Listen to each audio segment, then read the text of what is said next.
Assalamualaikum warahmatullahi wabarakatuh. Perkenalkan, nama saya Eliza Webrianti dari Prodi Manajemen Sore kelas A. Ingin mempresentasikan tugas UAS yang sudah selesai saya buat, yang berjudul Konsep Bank.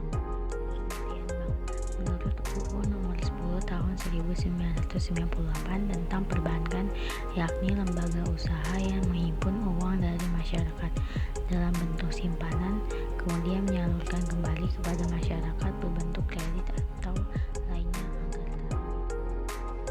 secara etimologis. Secara etimologis, pengertian bank berasal dari kata banko, berarti bangku. Bangku yang dimaksud merujuk pada meja yang menunjang aktivitas perbankan dalam melayani nasabah.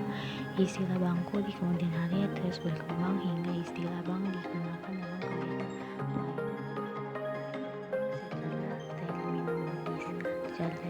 terminologis, pengertian bank adalah lembaga keuangan suatu negara yang didirikan dengan kewenangan menghimpun, mengelola, dan mengatur seluruh hal berkaitan dengan keuangan.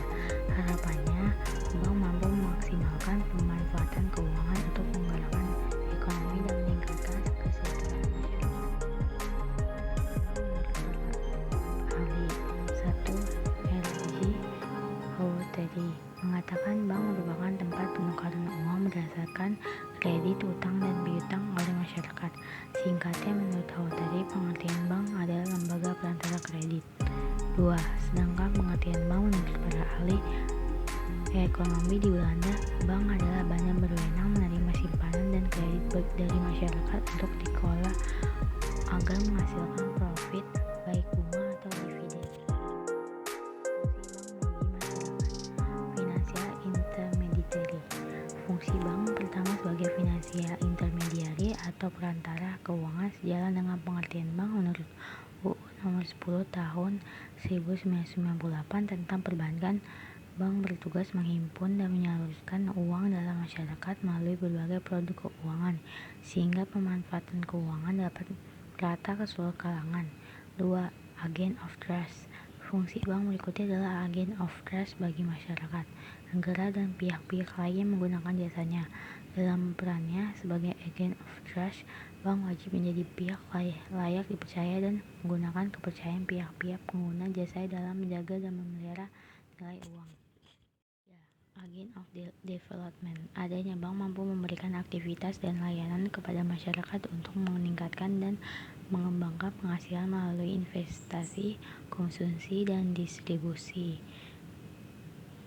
dan pemanfaatan uang lainnya, sehingga masyarakat mampu memperoleh keuntungan dan membangun ekonomi suatu negara semakin maju. 4. Agent of Service. Fungsi bank yang terakhir adalah sebagai agent of service, yaitu melayani berbagai kepentingan keuangan masyarakat.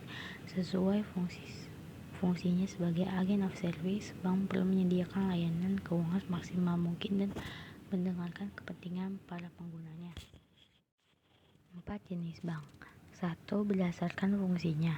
Jenis bank menurut fungsinya terbagi menjadi 3 macam, yakni bank sentral, bank umum, dan bank pengkreditan rakyat. Bank sentral adalah lembaga keuangan berwenang atas pengelolaan kebijakan moneter suatu negara sehingga stabilitas keuangan mampu terjaga. Sementara bank umum merupakan bank yang beraktivitas dalam masyarakat secara konvensional atau syariah di bawah naungan bank sentral.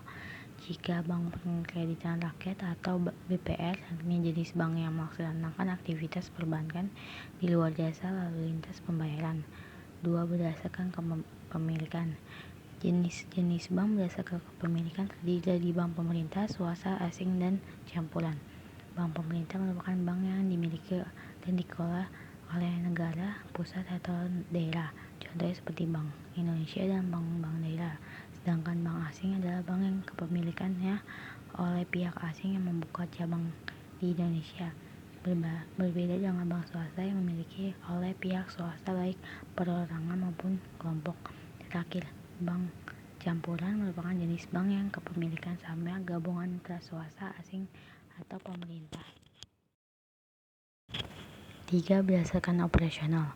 Jenis-jenis bank berdasarkan operasional ditinjau dari aktivitas dan regulasi yang mengaturnya, yakni bank konvensional dan syariah. Secara terminologis, pengertian bank konvensional adalah bank yang menjalankan kegiatan secara umum dengan tetap memperhatikan kebijakan bank sentral dan aturan UU. Sedangkan pengertian bank syariah yakni jenis bank dan aktivitasnya didasarkan pada prinsip dan syariat agama Islam. Dalam hal ini, bank syariah menggunakan prinsip bagi hasil sebagai keuntungan dan menghindari riba. Berdasarkan bentuk badan usaha.